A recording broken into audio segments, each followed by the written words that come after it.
Et nous débutons donc ce programme par le 4 juillet, jour où les États-Unis célébraient le 235e anniversaire de leur indépendance. L'événement a été marqué au Togo le 6 juillet par une réception en fait dans la résidence de l'ambassadeur Patricia Hawkins. Plusieurs personnalités représentant le gouvernement, des partis politiques, des responsables d'organisations non gouvernementales et des diplomates ont pris part à cette réception, la dernière de Mme Hawkins en fin de mission au Togo. L'ambassadeur y a donné un discours très important, débuté par un bref rappel de principes sacro-saints sur lesquels les États-Unis ont été bâtis et en lesquels ils continuent de croire. Nous tenons pour évident les vérités suivantes. Tous les hommes sont créés égaux. Ils sont dotés par la créature de certains droits inaliénables. Parmi ces droits se trouvent la vie, la liberté et la recherche de bonheur. Comme l'a dit le président Obama, ce ne sont pas que des mots sur un vieux parchemin. Ce sont des principes qui définissent notre nation, les valeurs qui chérissent nos peuples et les idéaux qui défendent notre société, tout en sachant que nous devons constamment travailler en vue de parfaire notre nation, notre union, et que notre travail n'est jamais vraiment achevé. L'ambassadeur Hawkins boucle 3 années de présence au Togo, années au cours desquelles elle a eu à maintes reprises l'occasion d'observer la vie sociale, politique et économique du Togo. Dans son discours, elle n'a pas manqué de donner son appréciation sur divers points, exprimant tour à tour ses préoccupations, sa frustration et ses espoirs en l'avenir du Togo. Pour la diplomate, de grands progrès ont été réalisés sur le plan politique ces dernières années. Selon Mme Hawkins, le Togo a organisé l'élection présidentielle la plus réussie et la plus transparente de son histoire, laissant un exemple que ses voisins devraient suivre. Elle a également rendu hommage à ce qu'elle appelle le courage politique du RPT et de l'UFC, qui ont réussi au travers d'un accord à surpasser les vieilles querelles fratricides qui n'avançaient en rien le Togo. Elle a en outre tenu à saluer les progrès du Togo sur le plan économique et nourri des espoirs de voir le pays retrouver une place de choix sur l'échiquier international. Madame Hawkins. En ces temps difficiles économiques, où de nombreux pays ne connaissent que peu de croissance et où certains pays comme la Grèce, l'Irlande et le Portugal sont au bord de la faillite, le Togo a connu une croissance économique de 3,5% en 2010. Au cours de la première moitié de cette année 2011, les exportations du Togo vers les États-Unis ont déjà dépassé celles de l'année 2010. Le Togo a fait preuve d'une discipline fiscale nécessaire pour mériter une annulation de sa dette. Le FMI et la Banque mondiale ont repris leur investissement au Togo et grâce à cela, le pays a été en mesure de développer et d'améliorer ses infrastructures, notamment les grands travaux de réhabilitation et de construction de routes, l'extension du port et le projet d'extension et de modernisation de l'aéroport. L'ambassadeur Hawkins à propos des progrès réalisés par le Togo dans divers domaines ces dernières années. Mais la diplomate américaine s'est aussi dite déçue par le peu d'empressement des autorités, malgré les promesses à s'attaquer à la corruption qui gangrène le gouvernement, la fonction publique, l'administration et le système judiciaire togolais. Elle a également relevé les lourdeurs administratives qui obligent le contribuable togolais à débourser plus qu'il n'en faut. La bonne gouvernance doit devenir le credo des autorités togolaises sur tous les plans. L'ambassadeur des États-Unis s'explique. La bonne gouvernance, c'est la mise à jour du fichier électoral avec tous ceux qui ont le droit au vote et non seulement ceux qui sont loyaux à une seule partie. Bien gouverner, c'est expliquer au peuple les raisons pour lesquelles les décisions sont prises. Bien gouverner, c'est inculper et juger ceux qui sont accusés de crimes et non les laisser languir en prison sans leur permettre d'avoir accès à leur famille, à leurs avocats. Bien gouverner, c'est d'autoriser les mouvements de protestation civile et pacifique. Ce n'est pas d'envoyer les forces de sécurité en masse pour tirer des grenades lacrymogènes sur les étudiants qui ont des revendications raisonnables et justifiées. Et ce n'est sûrement pas synonyme de bloquer un citoyen dans sa maison sans raison claire et justifiable. La liberté de mouvement est tout aussi importante que toutes les les autres libertés qui nous sont si chères. Bien gouverner, c'est libérer l'économie de la bureaucratie étouffante et mener des enquêtes et traduire en justice ceux qui sont corrompus. Bien gouverner, c'est respecter et préserver l'autorité de la loi. La bonne gouvernance, c'est aussi la tenue des promesses faites, dit l'ambassadeur des États-Unis. Madame Harkins a pointé le manque d'informations sur le dialogue inclusif promis en début d'année par le chef de l'État togolais. Manque d'informations qui, selon l'ambassadeur, permettent au cynisme d'empoisonner l'environnement politique. Elle a noté la promesse des autorités togolaises à lutter contre l'accaparement des richesses du pays par une seule minorité et de faire en sorte que tous les Togolais jouissent du bien individu que représente leur pays. Pour Mme Harkins, le président Faure mérite qu'on lui reconnaisse d'avoir présenté une vision pour l'avenir du Togo. Mais il doit conformer l'audace de ses paroles avec des actes tout aussi audacieux. L'ambassadeur a alors encouragé l'opposition togolaise à faire soit des concessions au chef de l'État pour construire ensemble le pays, soit à lui opposer des alternatives nouvelles, fortes et claires. Elle a exhorté l'opposition à éviter de s'enfermer dans la condamnation des ratés du passé et à faire face avec détermination à l'avenir du Togo qu'elle chérit autant que le gouvernement. Le Togo a besoin d'une opposition qui est en mesure de défier le gouvernement par sa propre inspiration, par ses nouvelles idées et son énergie. Ne marchez pas seulement contre le gouvernement, marchez pour quelque chose, pour le futur du pays que vous chérissez tous. Ceux qui veulent récolter les bénédictions et des fruits d'une nation libre doivent se mettre au travail et en subir la fatigue.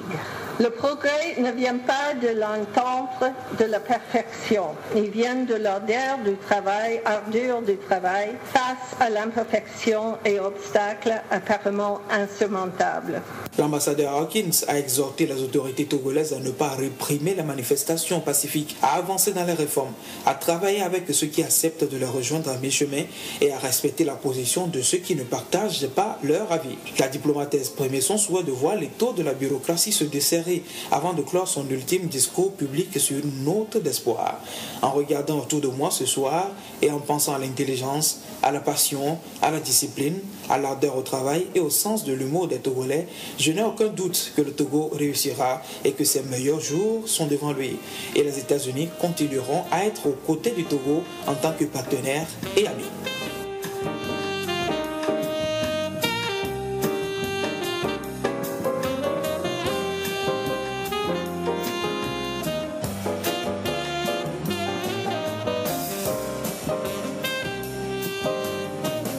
Restons toujours dans le cadre de la célébration du 4 juillet et pratiquons un peu notre anglais. Il y a eu la fête à la résidence de l'ambassadeur au Togo. Mais comment se déroule habituellement la fête du 4 juillet aux États-Unis? Brenda Soya, la directrice de la section affaires publiques de l'ambassade des États-Unis. Elisa Ashtour, une interne. Toutes deux sont citoyennes américaines. Elisa va poser 2 questions à Madame Soya, en anglais bien sûr. Elle va d'abord lui demander ce que représente le 4 juillet pour un Américain. Ensuite, elle lui demandera de parler d'une journée typique du 4 juillet dans une ville américaine. Écoutez la conversation entre les deux.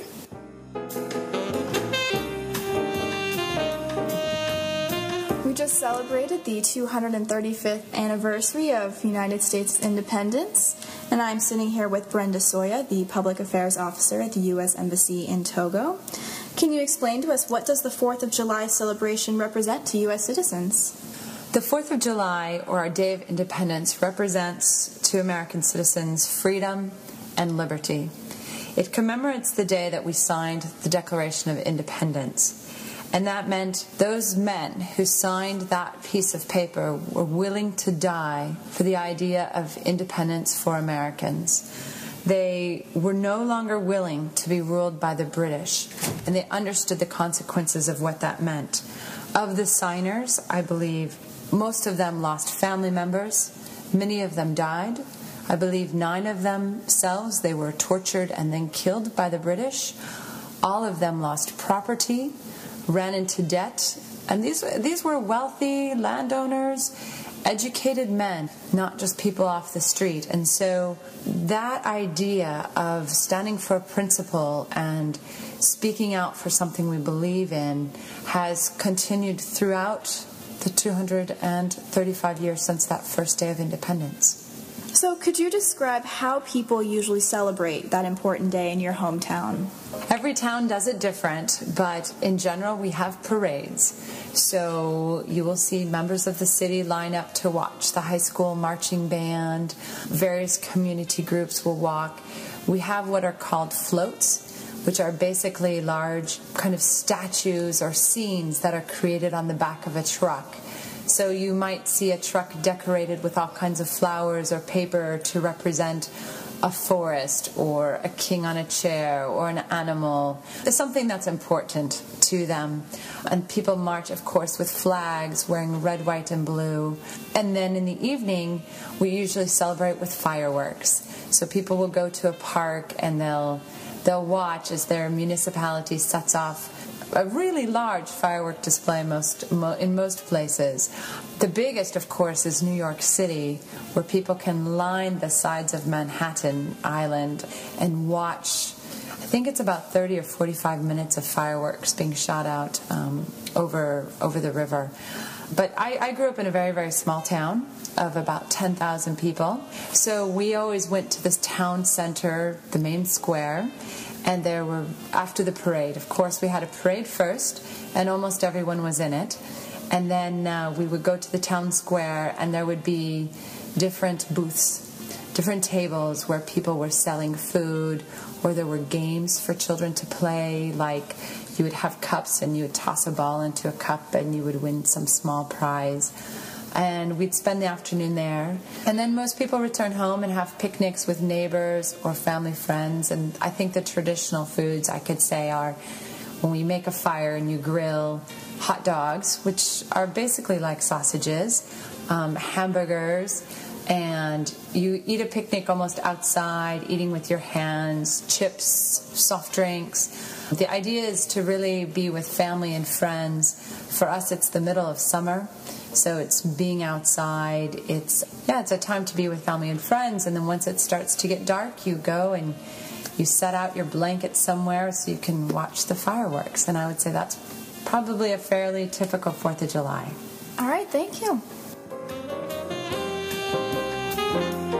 Et voilà, Brenda Soya répondant aux questions d'Elisa Stour. Si vous vous passionnez pour l'anglais, vous avez certainement tout saisi. Si par contre votre niveau est celui d'un débutant ou d'un intermédiaire, certains mots vous ont échappé. On ne reviendra pas sur eux tous, mais sur quelques mots, expressions et verbes. Peter Aouté, chargé des questions culturelles. Eh bien, pendant cette courte interview, Brenda Soya a d'abord dit: The 4th of July represents to US citizens freedom and liberty. En français, les deux mots ont le même sens. Freedom a pour racine free, c'est-à-dire libre. Et freedom, c'est l'état de la personne qui est libre. Et liberty se définit de lui-même. C'est aussi la liberté. Et pourtant, dans la Constitution des États-Unis, il s'agit de deux concepts pas tout à fait similaires. Freedom fait référence à la généralité, le fait d'être libéré du joug britannique, le fait d'être libéré de l'esclavage, le fait de posséder enfin un pays à soi. Et liberty fait référence à une conception plus individuelle de la liberté. C'est le fait d'être en position de décider de ce qui est bon pour sa vie. C'est le fait de ne pas être limité dans sa vie par des lois dites justement liberticides. Donc, parler de freedom and liberty pour un Américain, ce n'est pas du tout versé dans la répétition. Autre groupe verbal utilisé: standing for or speaking out for something we believe in. Remarquez l'usage de to stand for something et to speak out for something. Les deux veulent presque dire les mêmes choses. To stand for something veut dire défendre farouchement un point de vue, un principe.